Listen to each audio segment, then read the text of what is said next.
Hello and welcome to Maths with Jacob. This lesson will focus on mean from a table.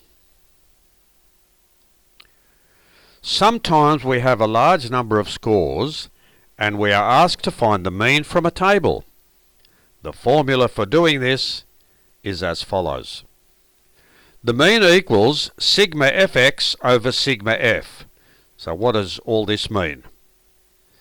X is the score and f is the frequency.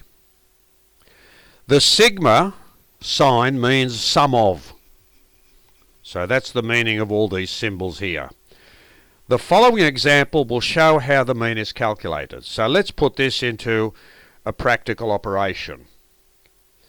Here we have the column and we've written all the scores from 6 up to 10.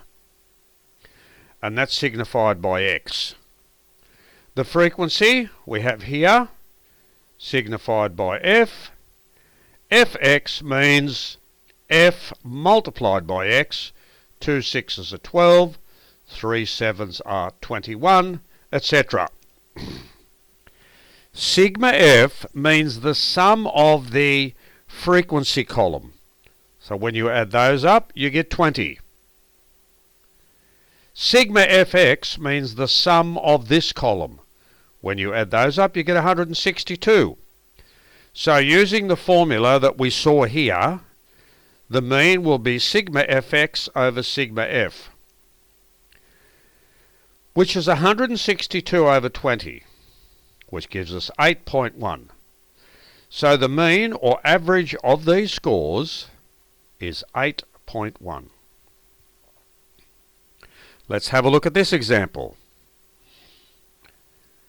Find the mean age from the following table. So this could be the age of a number of students.